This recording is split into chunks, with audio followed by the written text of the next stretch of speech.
traga um abraço da igreja Batista do Carmo. De novo, bom dia. Bom dia. Por que não, meu irmão? Sofrendo preconceito por ser flamenguista. Bem, vamos lá. 4 testemunhos do Evangelho. O primeiro, João 13, do verso 3 ao verso 5.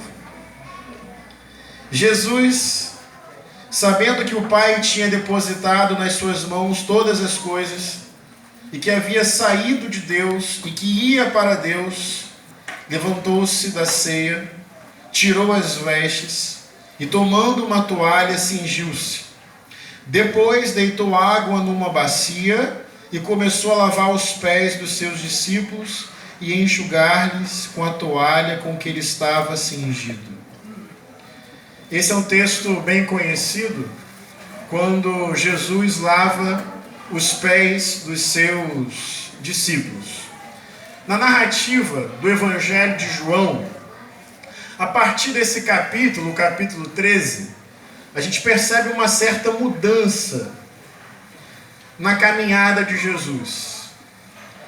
Parece, na dinâmica da história, lendo a história, que chega um momento que Jesus percebe, Jesus toma consciência de que a situação está difícil, de que ele está sendo muito ameaçado, muito perseguido, que os espaços estão se fechando e que ele vai morrer. A partir desse momento, passa a ser muito comum na história contada por esse evangelho a expressão: é chegada a hora, é chegada a hora, é chegada a hora. Essa expressão parece demonstrar que Jesus está percebendo que a situação está difícil. Ele está sendo perseguido, ele está sendo ameaçado, ele está correndo risco real de morte. O movimento que ele criou já não tem mais tanta popularidade, as pessoas estão se dispersando, as multidões estão se afastando, o Estado muito violento está chegando perto, os líderes religiosos cada vez mais dizendo: isso aqui é heresia, esse povo aí é rebeldia, é rebelião. Ou seja, chega um determinado momento que Jesus começa a avaliar e a perceber: está chegando a hora. Eu costumo dizer que Jesus conheceu a cruz muito antes de ir para ela, porque a cruz era um instrumento comum, usado pelo Império Romano para punir de maneira exemplar pessoas que não se enquadravam naquela ordem. Então fico imaginando, na minha liberdade de imaginação, que compartilho com a sua liberdade de imaginação, que Jesus já tinha visto amigos indo para a cruz, talvez desde a sua infância, o início da sua juventude. Ele já sabia o significado da cruz e possivelmente já tinha visto pessoas que ele conhecia indo para a cruz, e nesse momento ele começa a perceber que a situação está difícil, que ele está sendo ameaçado, que os espaços estão se fechando, que o movimento está se dispersando, que os líderes religiosos estão cheios de raiva, que esses líderes têm um monte de acordo com a galera do Estado, e a cruz que ele já conhecia começa a aparecer no horizonte, começa a se aproximar, o coração dele começa a apertar, as mãos começam a tremer, o corpo começa a suar, e ele começa a perceber e a concluir: está chegando a minha hora. E quando Jesus analisa o momento e percebe isso, ele começa a enfatizar algumas coisas para os seus amigos e as suas amigas. João capítulo 13 marca essa mudança na narrativa do Evangelho de João. A partir de agora é caminhar para o fim. E quando Jesus percebe que está caminhando para o fim, olha o que ele faz. Ele decide então, ali no banquete, na partilha da ceia, romper com todas as expectativas e normas culturais, ajoelhar-se e lavar os pés dos seus discípulos. Esse é o contexto do texto. E se você pega o iniciozinho, diz assim: sabendo Jesus que vinha do Pai, e que todas as coisas estavam direcionadas pelo Pai, ele então decide lavar os pés dos seus discípulos. É como se Jesus dissesse: olha, já que eu venho de Deus, já que eu vou para Deus, o que me cabe fazer é tão simplesmente amar e servir as pessoas. Porque eu existo nele, porque eu me movo nele, porque é a sua graça que me sustenta, porque é o seu amor que me alimenta, porque ele é o pão da vida, porque ele é a água da vida, porque ele é a própria vida. Então o que me resta nesse mundo? O que me resta nessa vida que passa como vento? O que me resta se eu não tenho controle sobre o próximo minuto e sobre o próximo dia? O que me resta se algo no meu coração diz que eu venho dele, que eu vou para ele, que eu existo nele? Será que eu vou perder tempo com a vaidade, com o orgulho, com a sede de poder? Ou será que essa compreensão de que tudo vem dele, tudo vai para ele, que eu existo nele, que eu respiro nele por causa dele, já que a vida é isso, um sopro, já que a vida é isso, uma passagem, uma página de livro, então me resta uma coisa. Sabe o que eu vou fazer com esse tempo? Sabe o que eu vou fazer com esse intervalo? Sabe o que eu vou fazer com esses dias? Sabe o que eu vou fazer com a minha disposição? Eu vou amar e servir as pessoas. Porque o que passa disso é correr atrás do vento, é vaidade. Então Jesus, sabendo que vinha do Pai, entendendo que estava chegando o fim, decide ter um ato de despojamento e de serviço. E é um ato muito subversivo, muito desobediente. Porque como é que funcionava aquela sociedade? Algumas características da sociedade que Jesus viveu, que tem a ver com a nossa também. Hierarquia, comando, obediência, senhorio, uma cultura patronal, sabe? De abaixar a cabeça para aquele que manda, aquele que está acima na hierarquia. Autoridade, status, glória pessoal, apego excessivo à própria imagem. É o mundo dos senhores e dos servos, dos patrões e dos empregados, e que a glória é ser servido. Jesus viveu numa sociedade que tinha essas características, que de alguma forma tem muito a ver com a nossa, não é? Hierarquia, comando, obediência, status, autoridade. Senhores e servos, patrões e empregados, maiores e menores, primeiros e últimos, flamenguistas e botafoguenses. Mas os últimos serão os... Viu? Tem esperança lá no céu, aqui não tem o que fazer. Mas esse mundo de hierarquia, maiores e menores, primeiros e últimos, senhores e servos, patrões e empregados, a glória é o quê? A glória é ser servido. Jesus quebra com essa lógica totalmente. Jesus rompe com essa cultura totalmente, com esses códigos totalmente. Como funciona o reino de Deus, encarnado na pessoa de Jesus e sinalizado na cerimônia de lavar os pés dos seus discípulos. O reino de Deus funciona: despreendimento, despojamento, serviço, doação, entrega, relacionamento, inversão de hierarquias ou implosão delas. É o reino não dos senhores e dos servos, é o reino dos irmãos e das irmãs, dos amigos e das amigas, onde a glória é servir.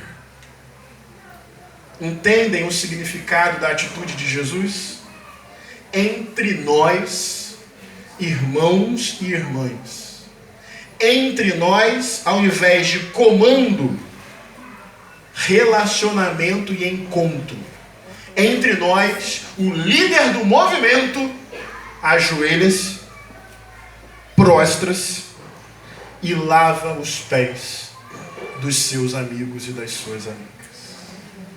Porque se eu venho de Deus, e se eu vou para Deus, se a vida é um sopro, qual é o testemunho? Serviço. Esse é o reino de Deus. Lembro de uma passagem, Mateus 11, 25, lindíssima, quando Jesus diz: graças te dou, Pai, Senhor do céu e da terra, que ocultaste estas coisas aos sábios e entendidos e revelaste aos pequeninos. Muito bonito isso, não é, gente? Ó Pai, obrigado. Sábios e entendidos não entendem a dinâmica do teu reino, mas gente muito humilde está entendendo a graça do Evangelho. Um dos termos para fazer referência aos discípulos de Jesus no Novo Testamento em grego é alguma coisa tipo anauim. Anauim. Que significa, sabe o quê? Escória da sociedade. Os mais maltratados, os mais humilhados, os mais esquecidos, os mais deixados de lado, justamente estes e estas é que estavam olhando para Jesus, crendo em Jesus, caminhando com Jesus e fazendo comunidades de fé e relacionamento, serviço e amizade em nome de Jesus. Os desprezados, graças te dou, Pai. Porque são estes pequeninos e estas pequeninas que estão tendo a humildade de perceber o teu reino, de entrar no teu reino e de desfrutar do teu reino. Graças te dou, Pai. A escória. As pessoas menos pessoas do que pessoas. Nós vivemos ou não vivemos numa sociedade assim? Que tem gente mais gente do que gente. Parece que gente tem preço, não é? E mais caro é o ser humano com mais dinheiro. Mais caro é o ser humano homem. Mais caro é o ser humano que mora em um determinado lugar. E se você não se enquadra nesse status de superioridade, topo da hierarquia, sua vida passa a valer menos. E se sua vida passa a valer menos, a sua morte se torna uma coisa cada vez mais natural. Tem uma manchete de jornal lá no Rio de Janeiro que me chama muito a atenção. Que é assim: tiroteio a noite inteira no complexo do Pavãozinho. Era o título, tudo bem? Vou contextualizar. Pavãozinho, um complexo de favelas em Ipanema, bairro ultra elitizado da cidade do Rio de Janeiro. Então teve um tiroteio numa favela que fica localizada num bairro muito rico. Essa era a chamada. Tiroteio a noite inteira no complexo do Pavãozinho. Embaixo, sabe o que estava escrito? Vizinhos não conseguiram dormir. Perceberam? Percebeu, pastor? O tiroteio foi onde? Aqui vocês participam ou o silêncio é meio que volta para o pastor? O tiroteio foi na favela. E a ênfase do jornal foi: os vizinhos não conseguiram dormir. Fui ler a matéria. As 3 pessoas que são entrevistadas são os vizinhos. Uma foi uma senhora que reclamou por não ter conseguido passear com seu poodle na praia. E eu quero aqui dizer uma coisa para vocês. Eu respeito o medo dos vizinhos. O problema não é dizer que os vizinhos sentiram medo, porque podem ter sentido. Eu cresci numa zona popular da cidade de Niterói, num condomínio popular, e muitas vezes deitava debaixo da cama com a minha mãe por causa do tiroteio na favela. Eu fui um vizinho pobre, de uma comunidade pobre, que sentiu medo por causa de tiroteio. Meu problema não está que essa senhora sentiu medo. O medo dela é legítimo. Ela queria passear e ficou com medo. Mas a questão é, se os vizinhos sentiram medo, meus irmãos, imagina quem está morando lá dentro. E por que essas pessoas não são escutadas? Porque, vamos ser sinceros, vivemos numa sociedade que dá preço às pessoas. E dependendo da renda que se tem, da cor que se tem, de onde se mora, você vale menos. E se você vale menos, a sua vida importa menos. E se sua vida importa menos, pouco importa o seu medo, o medo da sua família, dos seus filhos, a sua morte. E qual é o testemunho do Evangelho, da Igreja de Cristo nesse tempo? Nós somos discípulos daquele que inverteu hierarquias, que se ajoelhou diante dos seus discípulos, que disse que preferia ser amigo do que ser senhor. A igreja de Cristo precisa ser um testemunho de irmandade. A paz de Cristo, meu irmão, a paz de Cristo, minha irmã, é uma das expressões mais bonitas que eu já ouvi na vida. Porque a irmandade é o reconhecimento da dignidade do outro. É o encontro desses corações para além das hierarquias que o mundo constrói. Ali é o mundo dos senhores, aqui é o mundo dos amigos. Ali é o mundo do comando, aqui é o mundo do relacionamento. Ali é o mundo onde a glória é ser servido, aqui é o mundo onde a glória é poder servir. Muito triste uma sociedade que vai precificando as pessoas e dizendo quem vale mais e quem vale menos. Eu trabalhei durante um tempo na Comissão de Direitos Humanos lá no Rio. E acompanhei muitas mães que perderam seus filhos por causa da violência. Mas sabe o que é muitas mães? No Rio, no Brasil, uma tragédia apaga a outra. É tanta tragédia que as coisas vão... Mas assim, para além dos números, mães... Vocês lembram da história? Chegou da menina Maria Eduarda na quadra da escola. Tiroteio. Tentou correr para dentro junto com os amigos.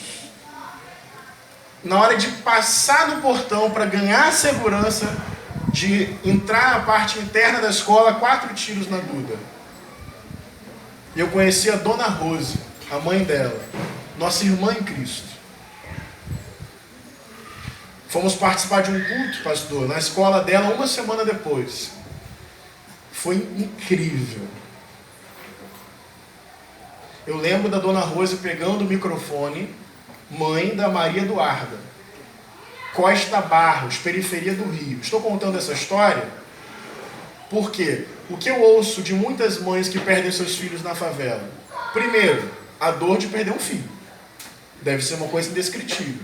Segundo, ter que dizer para a sociedade que o filho não merecia morrer. No dia seguinte à morte da Duda, tinham imagens montadas no Facebook da Duda do lado de um traficante com uma arma. Em outras palavras, não chora não, isso aí merecia morrer. A Dona Rose pega o microfone na quadra da escola. Uma mãe que havia perdido a filha de maneira violenta canta: estou chorando, estou sentindo, mas o meu clamor está subindo. Vocês conhecem? Meu coração está ferido, mas o meu clamor está... Vamos cantar de novo? Estou chorando, estou fedindo, só Deus sabe a dor que estou sentindo. Meu coração está ferido, mas o meu clamor está subindo.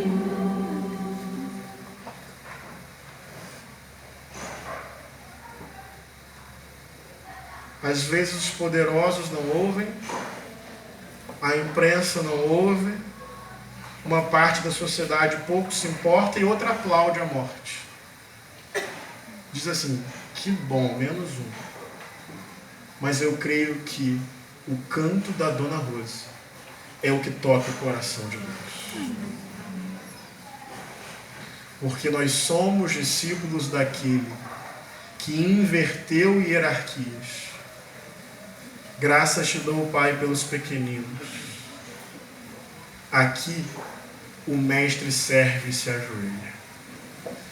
Que o nosso testemunho nesse tempo seja um testemunho de serviço.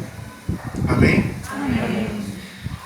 O reino de Deus tem umas imagens muito engraçadas e curiosas, ainda na minha liberdade de imaginação. Eu sou cheio de imaginações desde criança. Ao longo dos 4 dias eu vou contando as minhas imaginações. Eu tenho amigos invisíveis.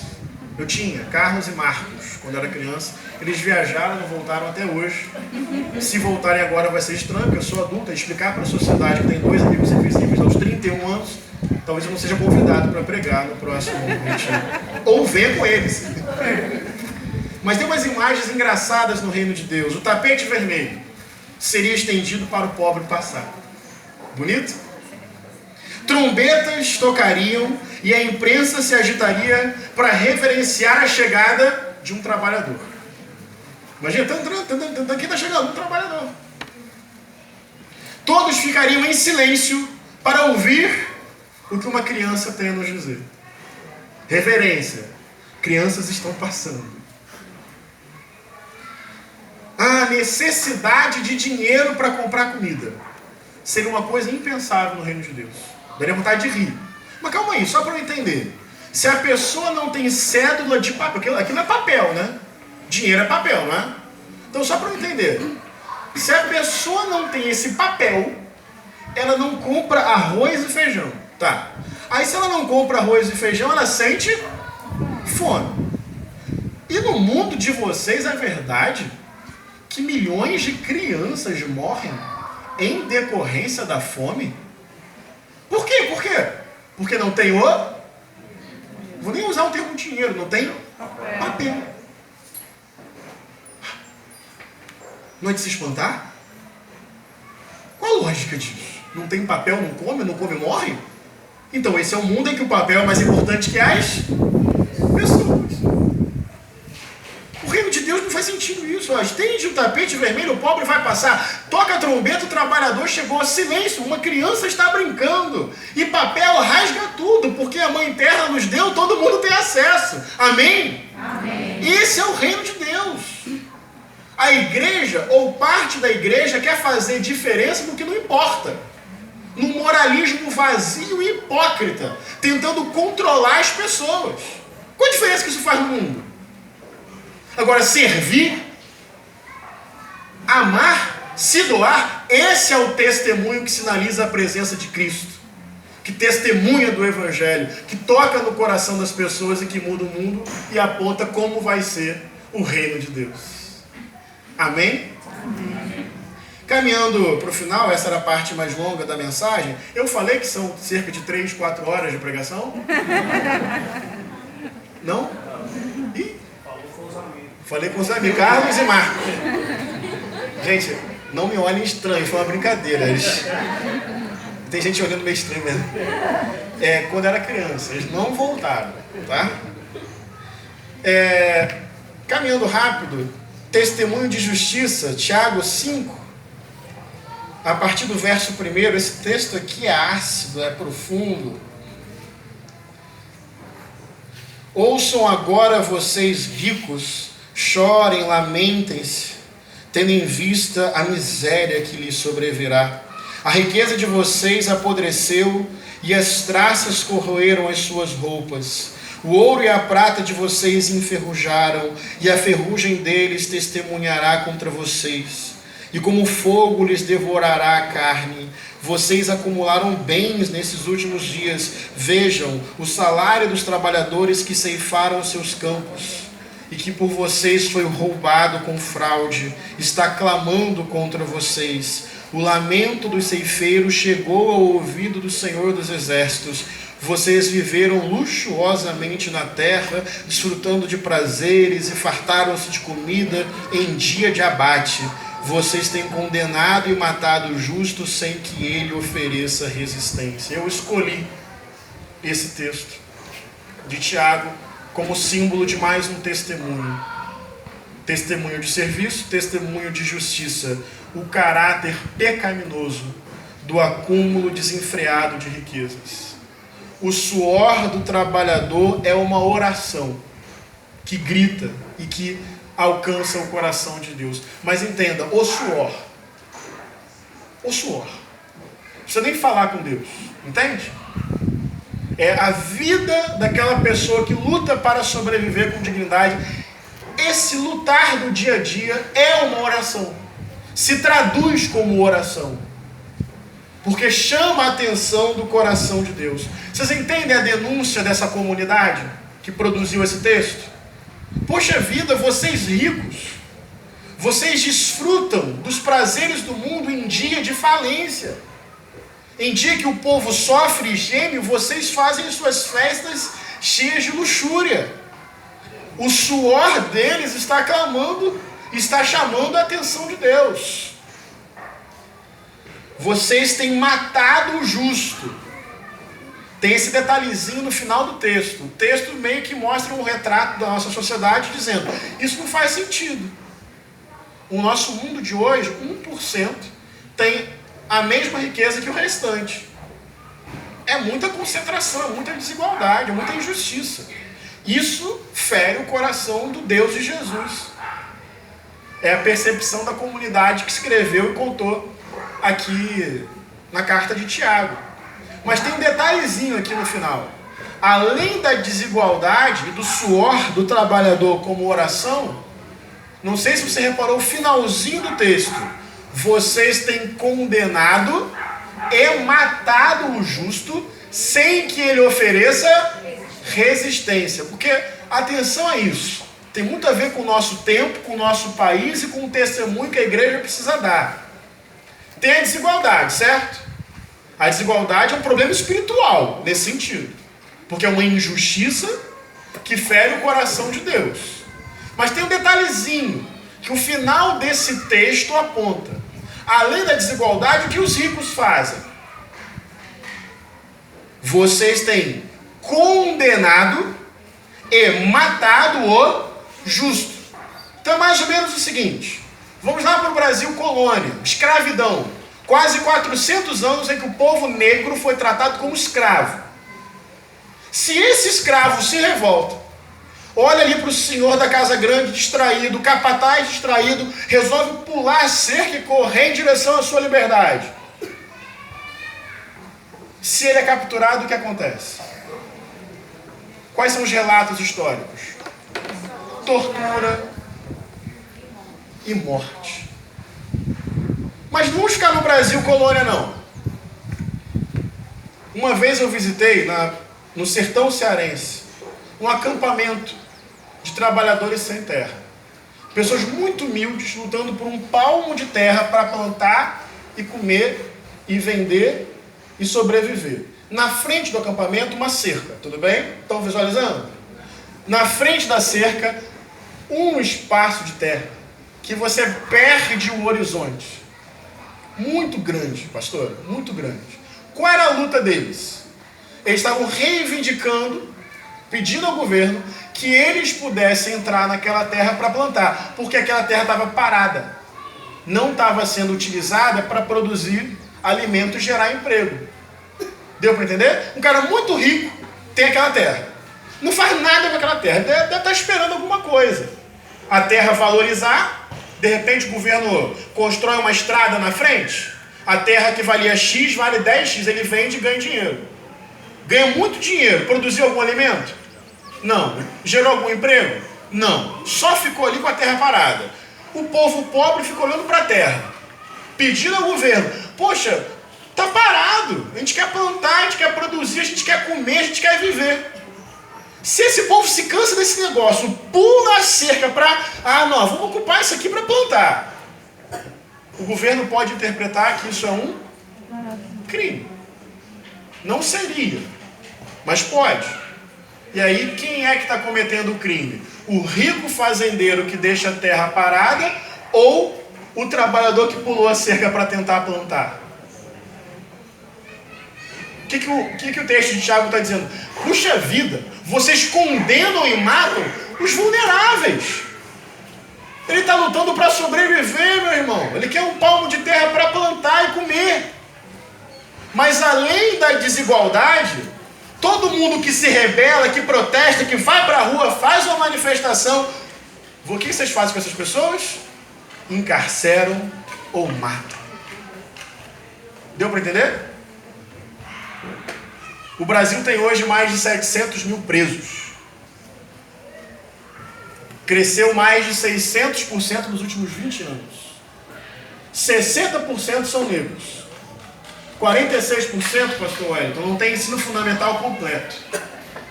E a maioria está lá por quê? Vocês sabem? Qual o crime que mais prende no Brasil? Vocês acham que é homicídio, matar? Roubo. Não é roubo, é furto. E o tráfico de drogas ilícitas. Mas é o grande traficante que é preso? Não. Não. Deu para entender?